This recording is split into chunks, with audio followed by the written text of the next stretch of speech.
हम जीतेंगे, दिन कौन सा होगा नहीं पता, लेकिन हमारी जीत निश्चित है। या तो सरकार ये कानून तीनों वापस लेगी, एमएसपी को कानून बनाएगी, नहीं तो सरकार उखाड़ के फेंक दी जाएगी।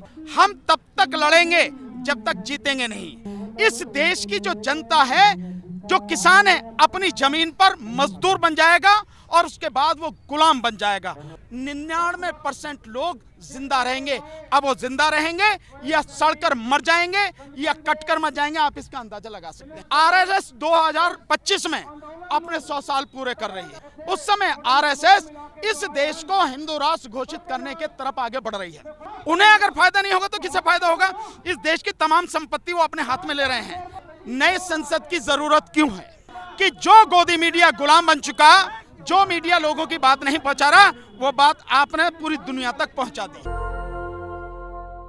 9 दौर की बातचीत हो चुकी है, 60 से ज्यादा किसानों की मौत हो चुकी है, लेकिन सरकार मानने के लिए तैयार नहीं है। तो वो बिल वापस ले रही है, न किसान मान रहे। मेरे साथ सीनियर वकील और लगातार सड़कों पर रहने वाले भानु प्रताप जी हैं, जो लगातार सामाजिक मुद्दों पर आंदोलन भी चला रहे हैं, नेता हैं, सक्रिय रूप से हैं। क्या लग रहा है भानु प्रताप जी, ये कुछ मामला आपको दिख रहा है, कुछ हल निकलता दिख रहा है? नहीं, हम जीतेंगे, हमें मालूम है, लगने की क्या बात है। हम जीतेंगे, दिन कौन सा होगा नहीं पता, लेकिन हमारी जीत निश्चित है। आप ये इसको आपको मैं बता सकता हूँ। कैसे? सरकार तो लगभग पिछली मीटिंग में तय कर क्या होती है, सरकारें जब जनता खड़ी होती है, सरकारें घुटने टेक देती हैं। ये सरकार आज नहीं तो कल टेकेगी। देखिए, मैंने बहुत पहले कहा है, आज फिर कह रहा हूँ, या तो सरकार ये कानून तीनों वापस लेगी, एमएसपी को कानून बनाएगी, नहीं तो सरकार उखाड़ के फेंक दी जाएगी। इसलिए सरकार को सलाह है, जितनी जल्दी हो सके इस कानून को वापस ले और एमएसपी को कानून बनाए। लग तो नहीं रहा है ऐसा, लग तो नहीं रहा है। नहीं, कैसे नहीं लग रहा आपको? नहीं, स्वाभाविक है कि उसमें समय लगता है। वो सारी जो चीजें हैं उनमें समय लगता है, कोई बात नहीं है। सरकार अगर हमारा हौसला देखना चाहती है, हमारा धैर्य देखना चाहती है, देखे, हमें इसकी कोई चिंता नहीं है। हम तब तक लड़ेंगे जब तक जीतेंगे नहीं, चाहे इसमें कितना समय लग जाए, हमें इसकी कोई परवाह नहीं है। लेकिन सवाल ये है कि सरकार ने इसे अपने प्रेस्टीज इशू बना लिया है। नहीं, सरकार प्रेस्टीज इशू बना रही है क्योंकि उनके लिए उनकी इज्जत, उनका जो उन्होंने भ्रम फैला रखा है, जो अपनी इमेज बना रखी है, जो उनका अहंकार है माननीय प्रधानमंत्री जी का, उसको लेकर वो सारी कर रहे हैं। तो एक तरफ अहंकार है, अपनी इमेज बचाने की बात है, और दूसरी तरफ जो किसानों की बात है, वो जिंदगी और मौत का सवाल है। किसानों को ही नहीं, इस देश के मजदूरों को, इस देश को बचाने की लड़ाई है। तो आप फैसला कर लें कि कौन सी चीज है। सरकार अपने उस पर टिकी है, टिकी रहे, हमें इससे कोई फर्क नहीं पड़ता, लेकिन हम तब तक नहीं जाएंगे, तब तक संघर्ष करेंगे जब तक जीत नहीं जाएंगे, ये कानून वापस नहीं हो जाएगा। आप अभी कह रहे थे अंबानी अडानी के सामानों का बायकॉट करें। अंबानी ने हलफनामा देकर कहा है कि हमें इससे कोई मतलब नहीं है। वो हलफनामे तो कोर्ट में इन्होंने भी दे रखे, मोदी जी ने भी कितने हलफनामे दे रखे, सुप्रीम कोर्ट में जाके देखो ना। हलफनामे कुछ देते हैं, कहते कुछ हैं और कानून कुछ लाते हैं। और मोदी जी के मंडली के ही वो सारे के सारे लोग हैं। हम वो हलफनामा कुछ दें, कुछ भी करें, हम उनके अंदर की सारी चीजें जाते हैं, सारे के सारे इस षड्यंत्र में शामिल हैं, इस देश को तबाह और बर्बाद करना चाहते हैं। हम उनकी किसी भी चालबाजी में आने वाले नहीं हैं। आपने बिल देखा होगा, आप वकील भी हैं, क्या इसका इम्पैक्ट होगा? इसका इम्पैक्ट शंभू जी, इस देश पूरा तबाह हो जाएगा। इस देश की जो जनता है, जो किसान है, अपनी जमीन पर मजदूर बन जाएगा और उसके बाद वो गुलाम बन जाएगा। और अगर किसान मजदूर बन गया, गुलाम बन गया, तो बाकी जो मजदूर हैं और जो लोग हैं, उनकी क्या दुर्गति होगी इसका पता नहीं। एक चीज से आप समझ लें, अभी तक इस देश की 73% संपत्ति मात्र 1% लोगों के पास में है। इस बिल के लागू होने के बाद इस देश की कम से कम 90% संपत्ति मात्र 1% लोगों के हाथ में चली जाएगी। और 10% जो रह जाता, जो बाकी 10% रह जाएगी, उसमें 99% लोग जिंदा रहेंगे। अब वो जिंदा रहेंगे या सड़कर मर जाएंगे या कटकर मर जाएंगे, आप इसका अंदाजा लगा सकते हैं। मोदी जी को क्या फायदा? नहीं, मोदी जी को मैं समझ रहा हूँ, यही तो मैं जानना चाहता हूँ कि मोदी जी इसको क्यों ला रहे हैं। मैं तो सिंपल सा कह रहा हूँ, मोदी जी जिस तरह से उद्योगपतियों के यहाँ अपने आप को पूरी तरह से नतमस्तक कर चुके हैं, दंडवत कर चुके हैं, उसके लिए ये सारा सब कुछ कर रहे हैं। और इसके पीछे एक बहुत बड़ा एजेंडा है। मैं आपको बताना चाहता हूं, सबको समझना चाहिए। आरएसएस 2025 में अपने 100 साल पूरे कर रही है और 2 साल जब 100 साल पूरे होंगे उस समय आरएसएस इस देश को हिंदू राष्ट्र घोषित करने के तरफ आगे बढ़ रही है। अगर लोग खुशहाल रहेंगे, लोग मजबूत रहेंगे, नौकरी होगी, जमीन होगी, सरकार को टक्कर दे सकेंगे, किसी हालत में भी हिंदू राष्ट्र नहीं बन पाएगा। अभी भी कह रहा हूं, नहीं बन सकेगा।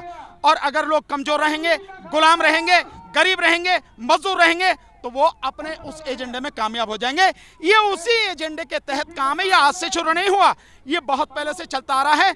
नोटबंदी भी इसी का हिस्सा था, जीएसटी भी इसी का हिस्सा था, और ये जो बाकी श्रम कानून खत्म किए गए वो भी इसी का हिस्सा है। सिख समाज को छोड़ दे तो मैक्सिमम इस देश के जो किसान है वो तो अपने आप को हिंदू राष्ट्र में शामिल पाते हैं। तो मैं यही जानना चाहता हूं कि जो हिंदू जिनकी बात कर रहे हैं, इसमें जो अगर सिख समाज को छोड़ने की बात करें, बाकी तो सारे हिंदू हैं ना, वो सारे हिंदू किसान भी गुलाम बन जाएंगे। तो आप हिंदुओं के हितैषी कैसे हो, ये भी बताया जाए मुझे। आरएसएस को क्या फायदा होगा इससे? किसको? आरएसएस को क्या फायदा होगा? अरे क्या बात कर रहे हैं, जिस हिंदू राष्ट्र की घोषणा के लिए उन्होंने सब कुछ कर रहे हैं वो लोग, उन्हें अगर फायदा नहीं होगा तो किसे फायदा होगा?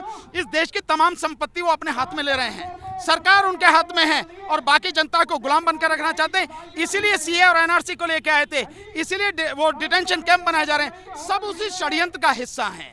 इसीलिए हिंदू राष्ट्र जिसकी वो कल्पना कर रहे हैं, जो कभी बनेगा नहीं, उसी के लिए तो सारा कर रहे हैं। और इससे ज्यादा फायदा क्या चाहिए उन्हें? नया संसद आ रहा है, आप लोग को क्या लग रहा है? मोदी जी तो कह रहे हैं कि हम देश को आगे बढ़ा रहे हैं। नहीं, आप ये पूछना चाहिए सरकार से, सवाल पूछिए, नए संसद की जरूरत क्यों है? आप बताएं। आप वहां से लेके 86 एकड़ में पूरी जो बिल्डिंग है उनको डिस्ट्रॉय करेंगे, खत्म करेंगे, और आप नई बिल्डिंग बनाएंगे। 20,000 करोड़ का आपका पूरा प्रोजेक्ट है, क्यों? जरूरत क्या है इसे बताएगी ना। सरकार ने देश को नहीं बताया, ये सरकार किसी भी बात में देश को नहीं बताती। कानून क्यों ला रहे हो, बिल्डिंग क्यों बना रहे हो, संसद क्यों बना रहे हो, क्यों इतना पैसा खर्च कर रहे हो, जब देश में इतनी बड़ी बीमारी है, जब देश में इतना हाहाकार मचा है, और हमारी जीडीपी भी -7.7 इसी सरकार के हिसाब से, और अगर आईएमएफ की बात करें तो 10% से भी नीचे जा रही है, माइनस में। उस समय 20,000 करोड़ रुपए आप बिल्डिंग बनाने के लिए क्यों खर्च कर रहे हो, ये बताओ ना आप देश की जनता। लेकिन सरकार, मतलब ये लोग जो हैं, यही लोग जो हिंदू मुस्लिम एक बार में बट जाएंगे, सरकार एक बार आएगी हिंदू मुस्लिम में बांट देगी। अब नहीं बटने वाला। इस समय जो आप किसानों के आंदोलन में देख रहे हो, इसमें हिंदू भी है, मुस्लिम भी है, सिख भी है, ईसाई भी है, हर धर्म का है, बौद्ध भी हैं, पारसी भी हैं, सब हर धर्म के, क्रिश्चियन भी हैं, हर तरह के लोग हैं, हर जाति के लोग हैं, क्योंकि वो किसान पहले हैं, बाकी सारी चीजें बाद में हैं। इस आंदोलन में सरकार हिंदू मुस्लिम करने में विफल रही है, यही सरकार की हार का सबसे बड़ा कारण बने। लेकिन मीडिया सपोर्ट नहीं कर रही, और इसलिए एक मैसिव प्रोटेस्ट में लोग जन समर्थन नहीं मिल रहा है। आम लोग नहीं निकल रहे। नहीं मिल रहा? मैं आपको बताता हूँ कैसे जन समर्थन नहीं है, कैसे नापेंगे आप जन समर्थन। ये जो आंदोलन है, इसमें जो आंदोलन में किसान बैठे हैं, मजदूर बैठे हैं, बाकी सब लोग बैठे हैं, उसमें पंजाब के लोग हैं, हरियाणा के लोग हैं, राजस्थान के लोग हैं, उत्तर प्रदेश के लोग हैं, उत्तराखंड के लोग हैं, मध्य प्रदेश के लोग हैं, बिहार के लोग हैं, गुजरात के लोग हैं, महाराष्ट्र के लोग हैं, कर्नाटक के लोग हैं, आंध्रा के लोग हैं, तेलंगाना के लोग हैं, उड़ीसा के लोग हैं। आप भी जाके देखिए, तमिलनाडु में खुद वहां जबरदस्त तरीके से आंदोलन चल रहा है, और केरल के लोग हैं। कोई और भी जगह रह गई है क्या? आप बताओ, सब जगह के तो लोग हैं, हर पूरे देश के लोग हैं। और ऐसा नहीं, आप जाके पूछिए सबसे, पूछो भैया तू कहां से आया, हर जगह के लोग हैं। ये भ्रम फैलाने की है। जो सबसे बड़ा धन्यवाद देना है वो आप लोगों को देना है कि जो गोदी मीडिया गुलाम बन चुका, जो मीडिया लोगों की बात नहीं पहुंचा रहा, वो बात आपने पूरी दुनिया तक पहुंचा दी।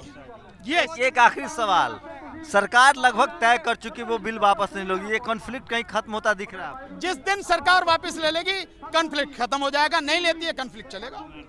तो ये थे सुप्रीम कोर्ट के वकील भानु प्रताप जी, जो लगातार किसान आंदोलन में शामिल हो रहे हैं, शरीक हो रहे हैं। लेकिन एक बात तो तय है कि किसानों की एकजुटता बढ़ रही है, और जाति मजहब से ऊपर उठकर लोग सपोर्ट भी कर रहे हैं। लेकिन फिलहाल सरकार बिल वापस नहीं ले रही है, और मीडिया भी इस आंदोलन को अभी तक निगेटिव कवरेज करने में कामयाब रहा है।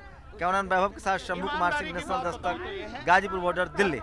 नेशनल दस्तक की आपसे गुजारिश है कि अगर इसको बचाना चाहते हैं तो नेशनल दस्तक को सब्सक्राइब करने के लिए रेड कलर के सब्सक्राइब बटन को दबाएं, फिर बेल आइकन की घंटी दबाएं। नेशनल दस्तक को बचाने के लिए बहुत जरूरी है कि हर खबर को शेयर करें, लाइक करें, कमेंट जरूर करें।